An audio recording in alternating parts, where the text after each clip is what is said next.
ఇప్పుడు మనమైతే ప్రజెంట్ కావల కాలువ మీద ఉన్నాం. ఇది సంగం దగ్గర నుంచి చిన్నకాక వరకు దీని లైనింగ్ పనులు కానీ అలాగే సిల్క్ తీసే పనులు కానీ ఈ కార్యక్రమం గత 10 సంవత్సరాల క్రితం తీసిన దాఖలాలు లేవు. ఎవరు కూడా గత ప్రభుత్వంలో దీని గురించి పట్టించుకున్న నాదుడే లేరు. కనీసం సిల్క్ తీసి కనీసం వాటర్ పోయేందుకు కూడా ఏ ప్రభుత్వం కూడా దీన్ని పట్టించుకోలేదు. కానీ ఈరోజు టీడీపీ గవర్నమెంట్ అధికారంలో రాగానే ఎమ్మెల్యే కావ్య కృష్ణారెడ్డి గారు దీని మీద ప్రత్యేక దృష్టి పెట్టి రైతులకు ఎలాంటి ఇబ్బంది లేకుండా ఉండాలని చివరి ఆయకట్టు వరకు నీరు అందించాలనే ఉద్దేశంతో ఈరోజు సంగం దగ్గర నుంచి చిన్నకాక వరకు మొత్తం సిల్క్ తీసే ప్రక్రియ పూర్తయింది. ఇంకొక వారం 10 రోజుల్లో దీనికి రెండో కారు పంటకు కూడా నీళ్ళు ఇచ్చే అవకాశం ఉంది. ఇప్పుడు మనతో మాట్లాడిన కొంతమంది దగదత్తికి సంబంధించిన టీడీపీ నాయకులు ఉన్నారు. వారిని అడిగి తెలుసుకుందాం. సార్ చెప్పండి, ఎన్ని సంవత్సరాల క్రితం ఈ కాలువకి సిల్క్ తీశారు సార్? 2015లో ఆనాడు తెలుగుదేశం ప్రభుత్వం హయాంలో పూడికి తీయడం జరిగింది. తర్వాత వైసీపీ ప్రభుత్వం వచ్చి దీన్ని పట్టించుకోకపోతే మళ్ళీ కావ్య కృష్ణారెడ్డి గారు ఎమ్మెల్యే అయిన 3 నెలల కల్లా టెండర్లు పిలిపించి 3,75,00,000 రూపాయలు టెండర్ పిలవడం జరిగింది.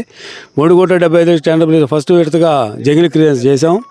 కరెక్ట్గా నెల 5 రోజులకి 48 కిలోమీటర్లు 24 మిషన్లు పెట్టి కావ్య కృష్ణారెడ్డి గారు ప్రతిరోజు మానిటరింగ్ చేస్తుంటే నెల 5 రోజుల్లో రికార్డు స్థాయిలో ఈ కాలువ కంప్లీట్ చేయడం జరిగింది. దీనికి ఒక రౌడీ ఎమ్మెల్యే దానికి రైతు బిడ్డ ఎమ్మెల్యే దానికి నిదర్శనం.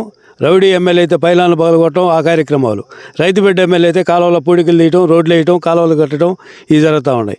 కాబట్టి కృష్ణారెడ్డి గారి నాయకత్వంలో ఈరోజు దగదత్తి మండలంలో 140 కోట్ల రూపాయల అభివృద్ధి కార్యక్రమాలు జరుగుతున్నాయంటే కృష్ణారెడ్డి గారికి దగదత్తి మీద ప్రత్యేకమైన ప్రేమ ఉంది. అందులో భాగంగా 14వ తారీఖు ఉదయం 9 గంటలకి కృష్ణారెడ్డి గారి చేతుల మీదుగా నీళ్లు కూడా వదలటం జరుగుతుంది.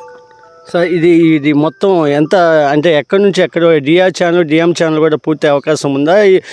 దానికి కూడా ఈ సంవత్సరం నీళ్ళు వచ్చే అవకాశం? డిఆర్ ఛానల్ 5వ నెంబర్ కింద మాత్రం నీళ్ళు ఇస్తామని చెప్పి ఎమ్మెల్యే గారు చెప్పారు. వర్కులు జరుగుతూ ఉన్నాయి. ఇది 150,000 ఎకరాలకి పారుదల ఉండే కాలువ. అఫిషియల్గా 50,000 ఎకరాలు ఉంటే అన్అఫిషియల్గా 1,00,000 ఎకరాలు ఉంది. మొత్తానికి ఈ కాలువ కింద అన్ని దగ్గర నీళ్ళు వస్తాయి. కానీ ఒక డిఎం ఛానల్ మాత్రం పని జరుగుతున్నాయి కాబట్టి నీళ్ళు ఇవ్వట్లేదు. అది ఎన్ని రోజుల్లో పూర్తి అవకాశం? డిఎం ఛానల్ రేపు సీజన్ కల్లా అది కంప్లీట్ చేస్తారు. పూర్తిగా నీళ్ళు కంప్లీట్ చేస్తారు. నెక్స్ట్ సీజన్కి నవంబర్లో వేసే క్రాప్కి నీళ్ళు వచ్చేస్తాయి. రబీలో మొత్తం కంప్లీట్గా నీళ్ళు ఇచ్చేస్తారు. అలాగే కొంతమంది రైతులు కూడా ఇక్కడ ఉన్నారు. వాడిని సార్ చెప్పండి, ఈరోజు గత 10 సంవత్సరాల క్రితం దీన్ని సిల్క్ తీశారు. ఈరోజు పోయిన గవర్నమెంట్లో దీని గురించి పట్టించుకుని నాదులు లేడు. ఈరోజు ఎమ్మెల్యే గారు దీని మీద ప్రత్యేక దృష్టి సారించి రైతులకు ఎలాంటి ఇబ్బందులు లేకుండా ఉండాలనే ఉద్దేశంతో ఈరోజు సిల్క్ తీసి నీట్గా ఈరోజు నీరు అందించే ప్రక్రియ జరుగుతుంది. ఎలా చూస్తారు దీన్ని ఒక రైతుగా మీరు? గత 10 సంవత్సరాల నుంచి టీడీపీ హయాంలో జరిగిన వర్కులు, తర్వాత వైసీపీ గవర్నమెంట్ వచ్చినప్పటి నుంచి దీన్ని పట్టించుకున్న నాదుడే లేడు. ఇప్పుడు మళ్ళీ టీడీపీ గవర్నమెంట్ రాగానే మన కావ్య కృష్ణారెడ్డి గారు ఈ కాలం మీద ప్రత్యేక శ్రద్ధ తీసుకుని టెండర్లు పిలిచి శాంక్షన్ చేయడం జరిగింది. 48 కిలోమీటర్లు సంగం నుంచి చిన్నకాక వరకు మొత్తం వర్క్, సిల్ట్ వర్క్ కానీ పుడికి తీత మొత్తం బ్రహ్మాండంగా జరిగింది. రైతులందరూ దీని పట్ల హర్షం వ్యక్తం చేస్తున్నారు. అలాగే పెద్ద ఆయన ఇక్కడ ఉన్నారు. సార్ చెప్పండి, గత 10 సంవత్సరాల నుంచి ఎవరు కూడా ఈ కాలువ గురించి పట్టించుకోలే. ఈరోజు ఎమ్మెల్యే గారు ఒక రైతు బిడ్డగా ఆలోచించి ఈరోజు మొత్తం సిల్క్ తీసి రైతుకి ఎలాంటి ఇబ్బంది లేకుండా నీరు అందించే ప్రక్రియ జరుగుతుంది. ఎలా చూస్తారు ఒక రైతుగా మీరు? మాకు రైతుగా బాగా చేస్తున్నాడు సార్. ఎమ్మెల్యే గారు బాగా చేస్తారు. 10 సంవత్సరాల నుంచి ఊరు పట్టుకోలేదు. మళ్ళీ ఈ గవర్నమెంట్ వస్తున్నాగానే మళ్ళీ పుడుకులు తీసి కాలువ అంతా బాగు చేసి రెండో కరకు కూడా నీళ్ళు ఇస్తున్నాడు. అలాగే రోడ్లు కూడా చాలా వరకు మరమ్మతులు చేశారు. దీని పట్ల మీరేమంటారు? రోడ్లు కూడా బాగా చేస్తున్నాడు. అది ఎలా ఉంది ఎమ్మెల్యే గారి మీద మీరు ఎలాంటి పూర్తి అభిమానం? మా అభిమానం ఎమ్మెల్యే గారితో. గతంలో ఉన్న ఎమ్మెల్యే బెట్ అంటారా ఇప్పుడున్న ఎమ్మెల్యే బెట్టలో ఉన్న ఎమ్మెల్యే ఏం చేశాడు? ఏడాడు బూడిపోయి, ఏడాడు దిగిపోయి, ఏడ గతుకులు పడి, ఏడ గుంట పడ్డా, ఏ గుంటల్లో ఎక్కడ పాడి మట్టి లేదు, ఏ కాలంలో పాడి పూడి దిగలేదు. అది. అలాగే ఇక్కడ కొంతమంది ఇంకోగా ఉన్నారు. సార్ చెప్పండి, ఈరోజు ఒక దగదత్తి మండలమే కాదు, సంగం దగ్గర నుంచి కూడా ఇక్కడ చిన్నకాక వరకు మొత్తం రైతులందరికీ ఎలాంటి ఇబ్బంది లేకుండా నీరు అందించే ప్రక్రియ జరుగుతుంది. ఒక రైతుగా మీరు ఎలా చూస్తారు దీన్ని? ఇది చాలా గొప్ప పని అండి. 10 సంవత్సరాల క్రితం ఇదే తెలుగుదేశం గవర్నమెంట్లో అప్పుడు పూడి తీశారు. మళ్ళీ అప్పటి నుంచి ఎవరు దీని గురించి పట్టించుకున్న నాదుడే లేడు. ఇది పోతే ఆత్మకూరు నియోజకవర్గం 16 కిలోమీటర్లు ఉంది. అక్కడి నుంచి మళ్ళీ కావలి నియోజకవర్గం, తర్వాత కొంత దూరం ఉదయగిరి నియోజకవర్గం, 3 నియోజకవర్గాలకు సంబంధించిన కాలువ ఇది. చాలా గొప్పగా చేశారు. మేము గొప్పగా ఈ ఈ కృష్ణారెడ్డి గారిని ఎంతో అభిమానంతో ముందు కూడా ఆయన్ని అనుసరించి ఆయన్ని మాకు ఉండాలని కోరుకుంటున్నాం. నిధులు సక్రమంగా లేకపోయినప్పటికీ కూడా సంక్షేమ కార్యక్రమాలు కానీ అలాగే డెవలప్మెంట్స్ కార్యక్రమాలు ఎక్కువగా ఎక్కడ చూసినా రోడ్లు వేయడం కానీ ప్రతి సీసీ రోడ్లు కానీ అలాగే తార్ రోడ్లు అయితేనేమి అలాగే డ్యామేజ్లు అయితేనేమి ఇవన్నీ చేస్తూ ఒక పక్క కాలువ పనులు కూడా చేస్తున్నారు. అలాగే దగదత్తి మండలానికి ఎక్కువ నిధులు కేటాయిస్తున్నారు. ఏంటి దగదత్తి మండలం మీద ఉన్న ప్రేమ ఏంటి ఎమ్మెల్యే గారు? తూర్పు నాట అంటారు మనం. ఆ మండలాన్నిటికన్నా కూడా ఇది వెనకబడిన మండలం. ఇప్పుడిప్పుడే ఒకరు కోలుకుంటున్నారు. దానికి తగ్గట్టు ఎమ్మెల్యే గారి ప్రోత్సాహం, ఎమ్మెల్యే గారి కృషి, పట్టుదల అన్నీ బాగున్నాయి. ఆయన్ని అనుసరించే మేము కూడా ముందు నడుచుకుంటాం.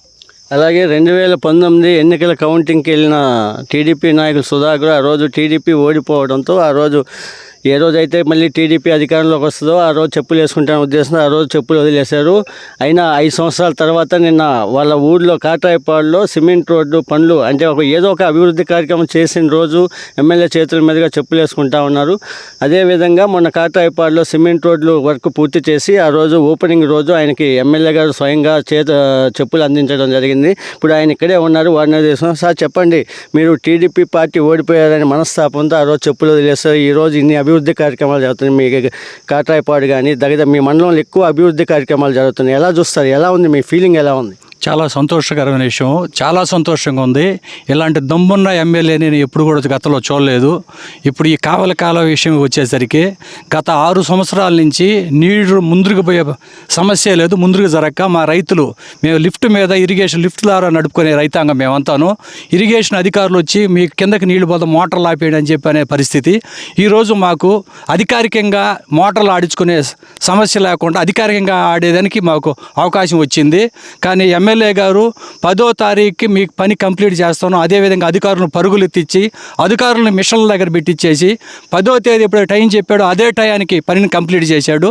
ఈ 15వ తేదీని కూడా మన అధికారులు దాన్ని లేట్ చేస్తున్నారు. కానీ ఎమ్మెల్యే చెప్పిన కార్యక్రమం అయితే పని అయితే పూర్తయింది. చాలా గొప్ప కార్యక్రమంగా భావిస్తున్నాం. దీన్ని చాలా సంతోషంగా ఉంది నాకు. ఈరోజు ఇన్ని అభివృద్ధి కార్యక్రమాలు చేస్తుంటే కొంతమంది వైసీపీ నాయకులు ఇది తట్టుకోలేక జీర్ణించుకోలేక ఆయన మీద అసత్య ఆరోపణలు చేస్తున్నారు. ఆయన ఏదో గ్రావెల్ అమ్ముకుంటున్నారని అలాగే ఇంకోటి ఇసుక అమ్ముకుంటున్నారని ఇలా లేనిపోని ఆరోపణలు చేస్తారు. దీన్ని ఏ విధంగా ఖండిస్తారు మీరు? ఇప్పుడు 2019 నుంచి 2024 వరకు కొన్ని 100 కోట్ల రూపాయల గ్రావెల్ అమ్ముకున్న వ్యక్తి ప్రతాప్ రెడ్డి. ఈరోజు నేషనల్ హైవే వర్క్ జరుగుతుంది, డిఆర్ ఛానల్ జరుగుతుంది, డిఎం ఛానల్ జరుగుతుంది, కావలి కెనాల్ జరుగుతుంది. ఈ 4టికి గ్రావెల్ ఎక్కడ ఇవ్వాలా? ఇప్పుడు జీప్ ట్రాక్ ఉంది. ఈరోజు ఈ జీప్ ట్రాక్కి గ్రావెల్ తోలాలంటే ఖచ్చితంగా తోలాల్సిందే. నేషనల్ హైవే పని జరుగుతుంది, నేషనల్ హైవే గ్రావెల్ తోలాలంటే తోలాల్సిందే.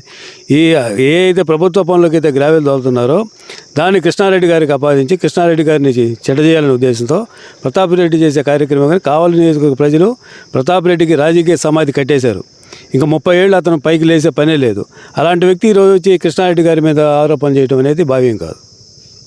అలాగే ఇన్ని అభివృద్ధి కార్యక్రమాలు చేస్తున్నప్పటికీ కూడా కావలి ఎమ్మెల్యే దగ్గుమాటి వెంకటకృష్ణారెడ్డి గారి మీద వైసీపీ నాయకులు జీర్ణించుకోలేక ఆయన మీద అసత్య ఆరోపణలు చేస్తున్నారు. అలాగే డెవలప్మెంట్లో ఈరోజు చూస్తే సంఘం దగ్గర నుంచి కూడా చిన్నకాక వరకు సుమారు 40 కిలోమీటర్లు 20 రోజుల్లో దాదాపు 20 మిషన్లు పెట్టి పూర్తి చేసిన ఘనత ఇంత తక్కువ టైంలో పూర్తి చేశారు. అదేవిధంగా రోడ్లు అయితేనేమి సీసీ రోడ్లు అయితేనేమి ప్రతి ఒక్క గ్రామంలో కూడా సీసీ రోడ్లు చాలా వరకు పూర్తయ్యాయి. ఎక్కడా కూడా మట్టి రోడ్డు అనేది కనిపించకూడదనే ఉద్దేశంతో ఎమ్మెల్యే గారు దీని మీద ప్రత్యేక దృష్టి సారించి ప్రతి పల్లెల్లో కూడా సీసీ రోడ్లు మంజూరు చేసి సీసీ రోడ్లు వేయాలని చూస్తున్నారు. అలాగే ఎక్కడైతే ప్యాచ్ వర్క్లు ఉన్నాయో కూడా అవన్నీ పూర్తిగా కంప్లీట్ చేస్తారు. అలాగే దగదత్తి నుంచి కూడా బుచ్చి వరకు కూడా తార్ రోడ్డు అయిపోయింది. అలాగే ఒక పక్క చూస్తే తుమ్మలపెంట రోడ్డు, అలాగే ఒక పక్క చూస్తే కావలి ఓవర్ బ్రిడ్జ్, అలాగే నేషనల్ హైవే, ఇలా ఎన్నో అభివృద్ధి కార్యక్రమాలు చేస్తుంటే ఆయన మీద అవి జీర్ణించుకోలేక కొంతమంది అసత్య ఆరోపణలు చేస్తారు. ఏది ఏమైనప్పటికీ కూడా కావలి నియోజకవర్గం అభివృద్ధి బాటలో నడిపేందుకు ఎమ్మెల్యే దగ్గుమాటి కృష్ణారెడ్డి ఆయనైతే సాయశక్తిలో కృషి చేస్తున్నాను. కావలి కనకపట్నం చేసేంతవరకు ఆయన నేను నిద్రపోను, కావలి కనకపట్నం చేశాను ఉద్దేశంతో ముందుకెళ్తున్నాను అని చెప్పేసి ఎమ్మెల్యే దగ్గుమాటి వెంకటకృష్ణారెడ్డి గారు తెలియజేస్తున్నారు. కెమెరా పర్సన్ హరీష్తో మధు, సీఎం న్యూస్, దగదత్తి నుంచి.